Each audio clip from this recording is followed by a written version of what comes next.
And what is happening, folks? It is your boy Blake Money, Blake Weather. Welcome to another episode, 9 Nerd Yards. We are talking everything Ultimate Fighter breakdown with our boy, the Inside Man. It's Kurt Holobaugh. Kurt, how you doing, baby? Doing good, man. Just finished up this episode number 4 of the Ultimate Fighter, and of course, pumped and ready to go.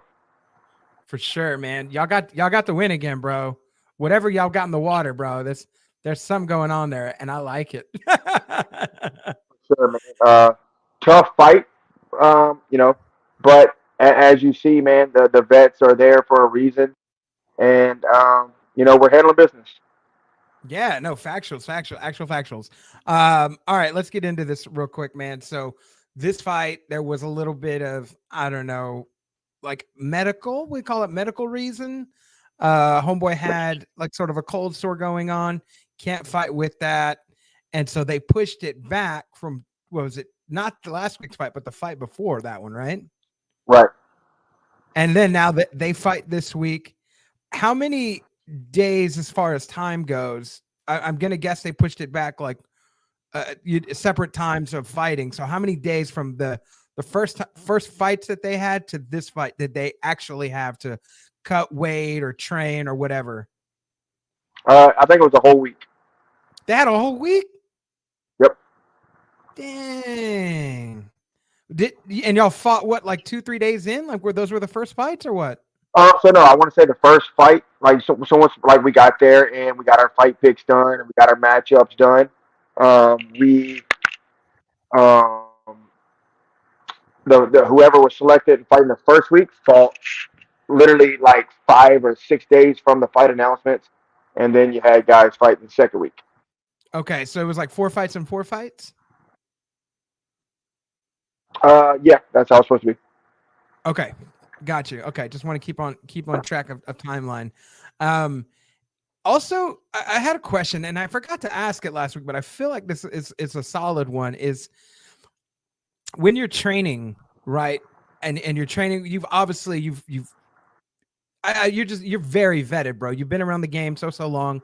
So for you to get into like I don't know if it would be considered camp, but I guess it would, you and the other fighters. Is there actual like new things that you feel like, because I know you're always learning, a martial artist is always learning, but were there things where you're like, oh, I really needed to learn this? Or was it more like, I like that approach that Chandler's talking about there, or I like that entry, or I like that setup, or I like that combo? Was it more like that as far as training with them goes? 100%. And one of the main reasons I wanted to be on Chandler's team was just for the wrestling aspect. Okay. He was a walk on and wrestled.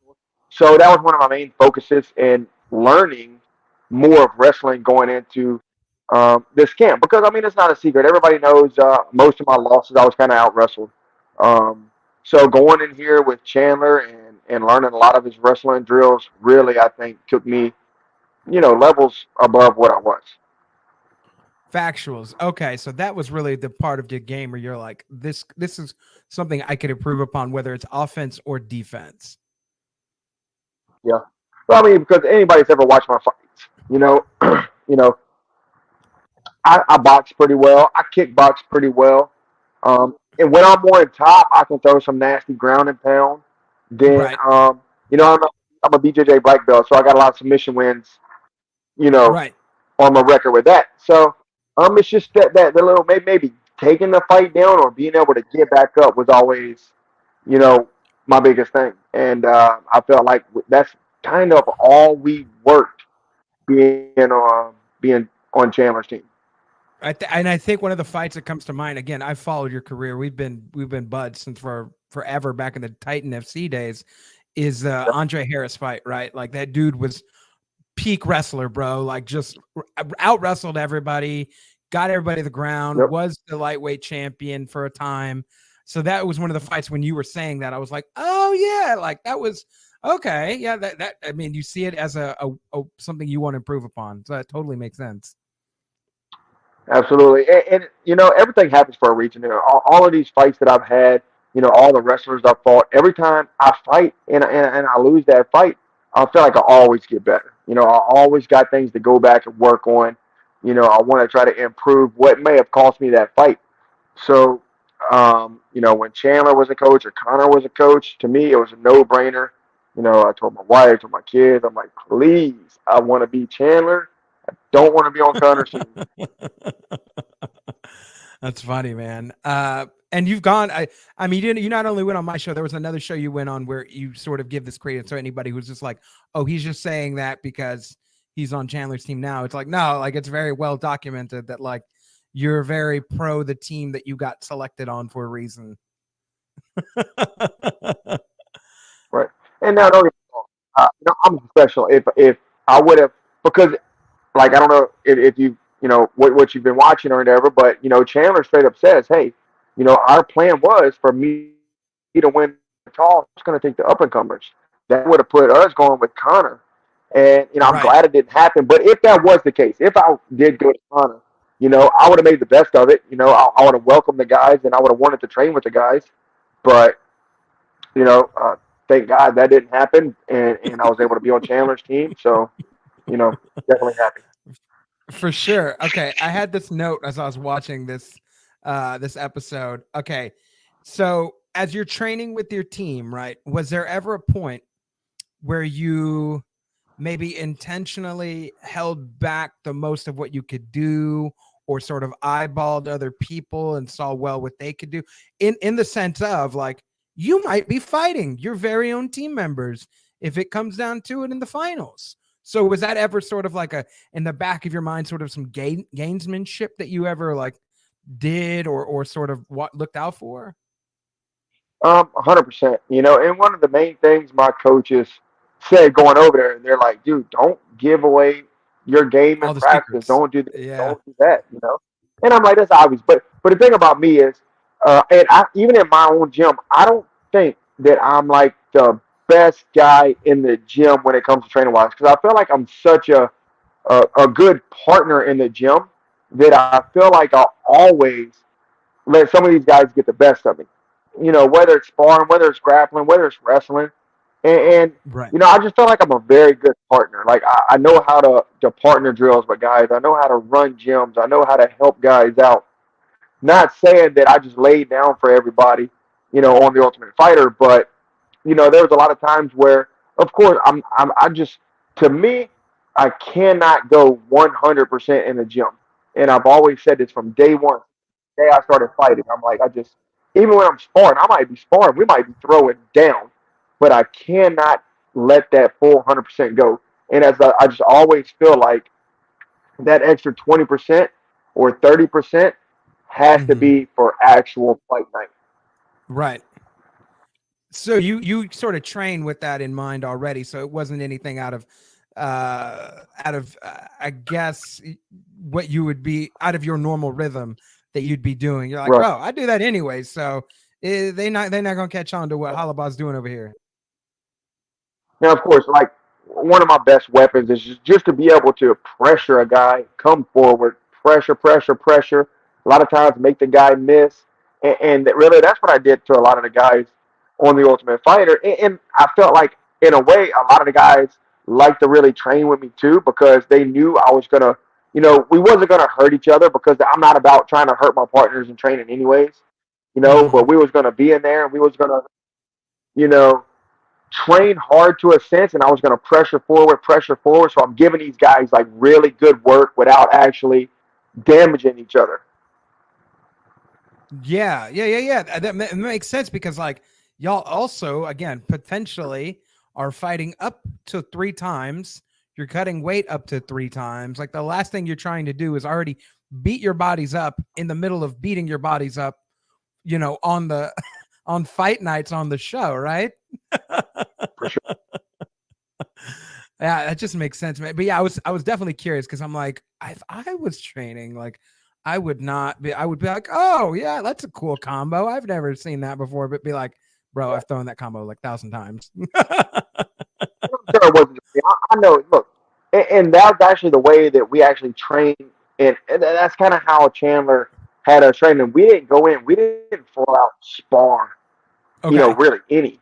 Uh, I think we might have got one little sparring round in. and it was just me and another guy, and Okay. that was it. I mean, every time we started a training, most of the time in the morning, it was we started off some wrestling drills, and it was mostly flow drills. So there's a couple of times where we might have did some situational drills, where we either trying to get up or trying to hold a guy down. And when we would do striking drills, it was never really sparring. It's just a lot of catching punches and throwing heat. We're throwing hard, but if Right. my partner knows what I'm throwing, he shouldn't get hit by it, right? If you tell me I'm gonna throw a jab cross and I'm gonna hit you with a high kick, I know I'm gonna pick off the jab cross and I'm gonna block the high kick. Right. So when you're familiar with that, you can train hard. You can throw the hard shots. You can get a really good training. You know. So and that's kind of the way Chandler had us training anyway. So we didn't really have to show really anything that we had. We just go out there, do our thing, train, and stay ready for fight night. And Chandler kind of left a lot of stuff up to us. You know, Hmm. if you were fighting in the next upcoming days, he's like, hey man, look, whatever you want to do, you want to get some mitts with Shrouds. If you want to, hit the treadmill, man. If you just want to take it easy, do what your body's telling you to do. Wow. I think that's super smart approach to it. Is that how you would handle your own camps as well? Did you feel comfortable by that? Like maybe not in the sense of like taking a day off, but like, hey, today like XYZ is sore. So like I should probably train this other part of my body instead of doubling down on striking or doubling down on jujitsu today. For sure, but every day, maybe I was like, because normally we did 2 sessions a day. We did a 10 Okay. a.m. session and I think a 4 a.m. session, 4 p.m. session. And maybe in my body, I mean, it takes me a little while to get warmed up in the morning. So, and we normally always do wrestling in the mornings. So I'm like, man, I'm sore, I'm stretching out. So once we got into the wrestling, I'm all right. I might have said, hey, I might just sit the evening practice out or maybe hit the treadmill. But every time I can't say no to work. When we start working, I'm like, screw it, man. I'm doing everything. So I literally trained every single day up until and did everything Chandler asked to do during the training up until the fight. So I'm just that type Wow. of person. I'm just gonna, I'm gonna listen to my coaches. I'm gonna do exactly what they say to do, and I'm just gonna try to get better. I might be hurting, I might be broken down a little bit, but I'm gonna push hard for one more day, 1 more hour, and then we're gonna get to the fight. Maybe the day before the fight, we cut weight, rest. That's my rest day. Is this something that you're already used to as far as doing like two a days? Like when you train for a normal like fight camp, like say you're gonna fight or whatever, do you have the luxury to be able to do that? Or is that how you train yourself just automatically? No, I do a lot of 2 a days too. Like today, I trained twice today. I trained this morning at our headquarters gym with my professor, Professor Raphael, and some of the guys up there. And then I came back to my gym later on this evening, and I probably rolled four good rounds tonight. So Oh I wow. got two good trainings today. Okay, okay. So that's pretty normal cadence for you. So it wasn't anything out of the norm where you're like, oh man, like, bro, what? Again, because I know a lot of guys, and the reason I ask, and for people out there, like, why would you ask that? He's a professional fighter. Like some of these guys, like, have jobs or have like weird hours where they're either in school or like they got families. So like, not every day is a two a day. Like and one day might be like a 3 hour session, and then the next day you might be lucky and have a two a day, or you might do a running thing in the morning and then a wrestling thing at night or a conditioning thing. So I think that's a reason for people out there like why I would ask that, because again, like every fighter has I sort of their own story as to like you know how they're able to train, why they're able to train the way that they do, or again if they have the luxury of just being able, like even if they are a pro fighter, this isn't like the NFL, this isn't like the NBA, like you're not signed to a team and you're just traveling all year and you get to train and yada yada. Like people can be pro fighters and have real lives. Like I'm sure there was a point, Kurt, where like you had a job, you had a family, and you were fighting, right? Absolutely, and you go. I guarantee half of the guys in the UFC today are still working regular jobs, you know? Yeah. What's your thoughts about all that, man? Like, as far as um I guess it would be like fighter pay, what like sort of the equal opportunities that fighters have, even exploring outside of UFC. Like, if these are guys in UFC and they're working jobs, like, bro, what are other people in other organizations, like, what are they having to do to make ends meet, just so that way they can do the thing that they love? Yeah, I mean that's a good question because I mean these guys out there that's not in the UFC and still fighting in some of these other organizations, they're a lot of these guys. If you're not in PFL, Bellator, or the UFC, or maybe one, you're not making money to where you can just be a full time fighter. You know, a lot of these guys are probably out there working full time jobs, fighting local shows, and they just have to deal with it. And I did that forever too. My first UFC stint, I worked full time. 8 to 5. As soon Whoa. as I get off work, I'd have to go to the gym and train. And I was actually able to say, you know what, I'm running a gym right now. I just got with my wife with my second stint into the UFC. Um, I was able to fight. I won a fight of the night bonus, and I told my wife, I said, hey, what if I buy this other gym from my coach, and then we got two gyms to run.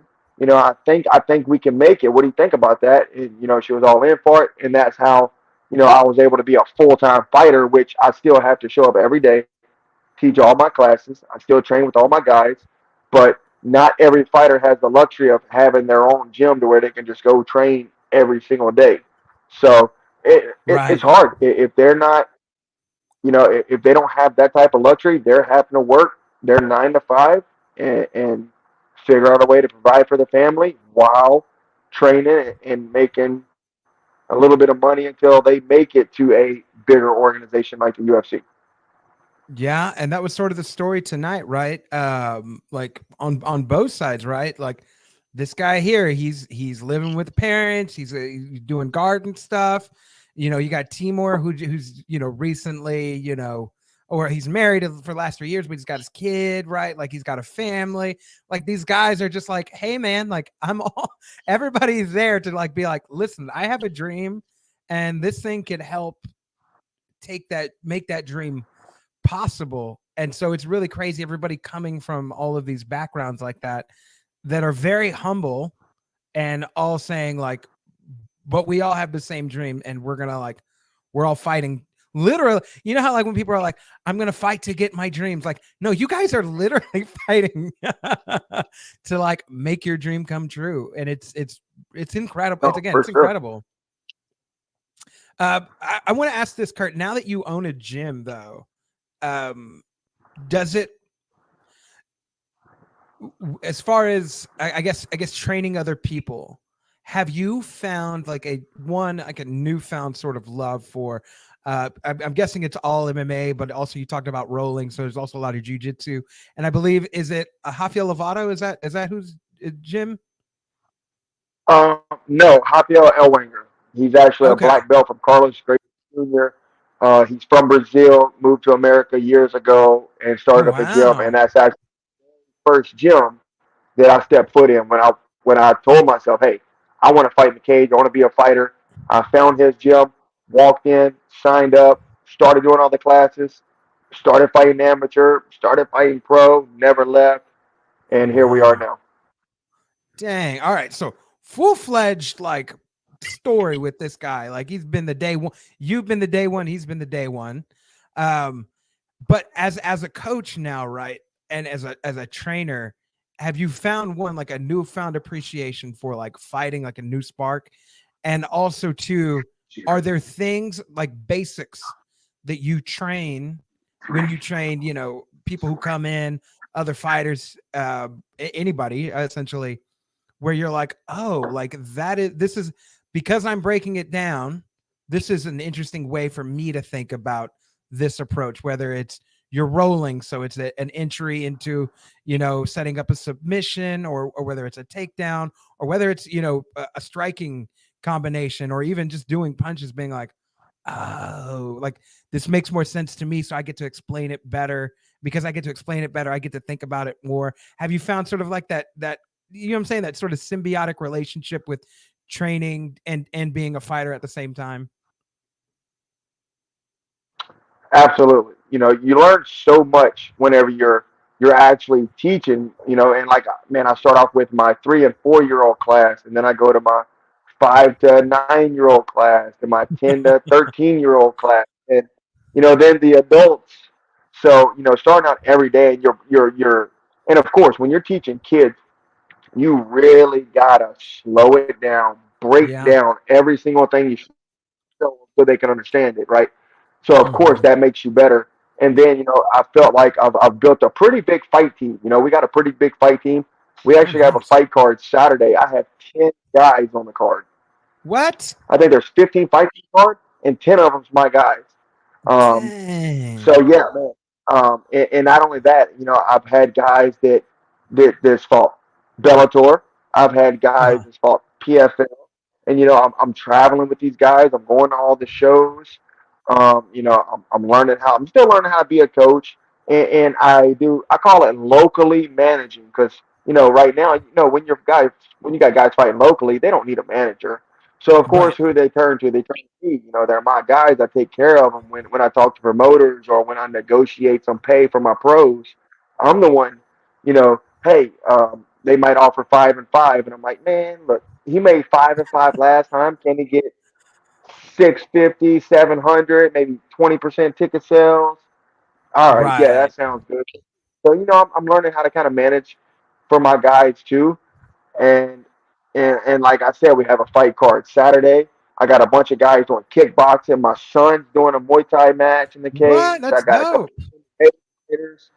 So I mean, it's going to be a stressful night until we're all done. But I love it. Like there's nothing I love more than either competition day where we got 30, 40 students doing jujitsu competition, or MMA fight night where I got 10 guys fighting on the card. I love it. Right. Yeah, that's incredible, man. I'll say to your point, man, I used to teach karate to like white belts. So essentially it was I was a summer, I don't know, not counselor, but like I worked summer at a karate studio. It was, they have all the kids there during the summer. And I was a white belt instructor for like 5, 6, 7 year olds. And some of them, lot, bro. First of all, 5, 6, 7 year old, they got all the energy in the world. Like they not turning down for nothing. Like they running around. You got to get them in line. You got to get them in form. And also, too, I had the fortunate. I was fortunate enough to be able to work with some kids who, and maybe you might deal with this as well, who had like autism, and it Oh, for was sure. it was probably one of the most incredible experiences because like you really have to like you develop patience you didn't know you had, you slow the thing down, and like you're like, okay, this, and you have to explain it to them, right? Like, so then it's almost like you're explaining it to yourself, and then that makes you want to like do the form even more correct or do the kick even more correct. If anything, it was again beautiful experience, and it made me like so much more sharper than I would if I just like was like, all right, I'm gonna teach the teenagers. Like they already know things, like they catch on a little bit quicker. But yeah, I can relate to that experience, if only for like 2 summers when I taught karate. So like it was rather, I don't know, man. Like there's something genuine and beautiful about it that like you just can't. It's different with adults. It's different with teenagers. Like it's teaching kids is like incredible, man. I'm sure you could speak to that too. 100%. I got a really big kids program in my gym. And of course, and I think one of the main reasons why is because I got a bunch of kids too. I got 5 kids, and all 5 train jiu-jitsu. All Oh 5 wow. like to train mixed martial arts, should I say? So I Hmm. feel like I'm already really good with kids, and I Right. have a really big kids program. And like I get people all the time, want to come in, want to talk about signing a kid up, and then they're like, yeah, he has a little autism or she has a little autism. I'm like, perfect, that's what I do. I mean, like, bring them in, let them try the class out. I'm sure they'll love it, you know. Right. And me teaching kids has definitely made me a better coach, and I love doing it.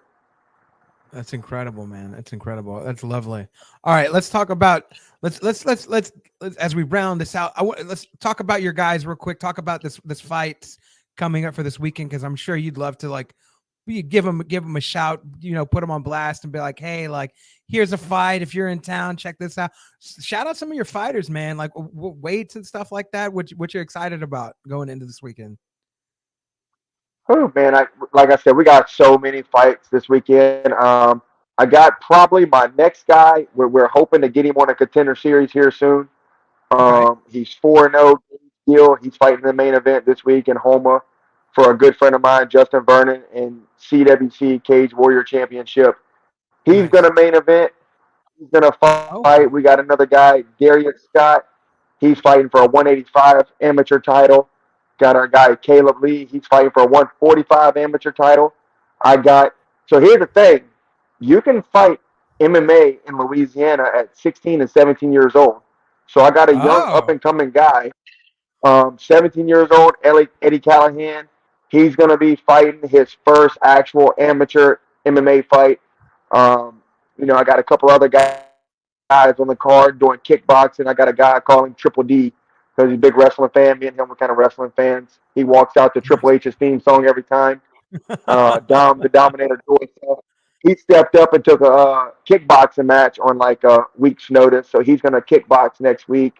My son, he's 12 years old. He's been in a cage several times. He's done a lot of Oh boxing, a wow. lot of kickboxing, but he's got a tough fight, man. He's fighting a kid that's a Taekwondo black belt in a Muay Thai match, so he's gonna have his hands full. He's fighting.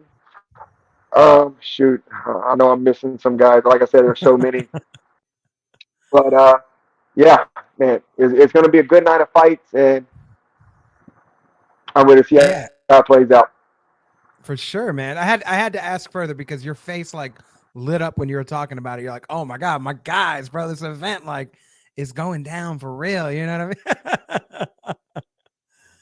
Yeah, and not every card that you can get that many guys on cards, but like I just had my coach Jimmy Mills did a show last week. Okay. Man, I had two or three guys on the card. The opponents fell out, but the Alabama Commission is so strict and so crazy.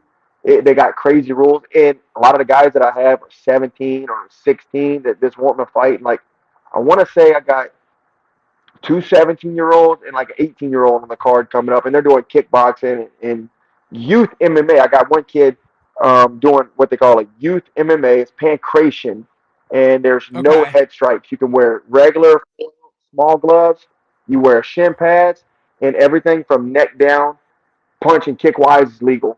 Of course, all Okay. submissions are legal except for like foot locks and knee bars and heel hooks and stuff like that. But it's a regular MMA match, just no head strikes.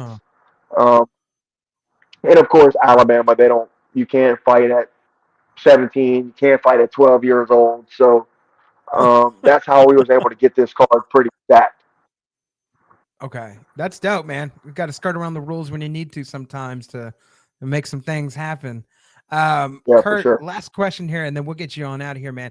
How do you, as each episode shows, do you have your own already home routine where you're like, all right, this is my seat, or this is I got my beer ready. Like, what's your routine getting ready to watch the episode? I'm sure you watch it with your family. Uh, what is your routine? What is your setup as you go into each episode?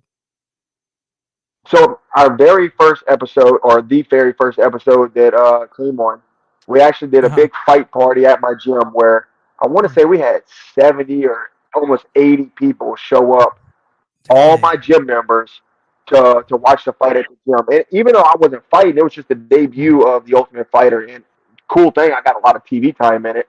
Right. But the last couple episodes, I went to my mom's house and watched one. The last two I've watched here at home. But here's the thing, like, um, I get to watch them a little early. They'll send them to me on Mondays, and I can watch them. That way, we can do interviews with a lot of the media, a lot of the press that want to talk about it, and put it out the very next day, or Oh, nice. right Okay. after the Ultimate Fighter, should I say? Right. So I get to watch it and check it out. So normally we'll watch on a late Monday night. Gather around. Um, hopefully, man, I want to try to do something big for. I want to say it's the 4th of July.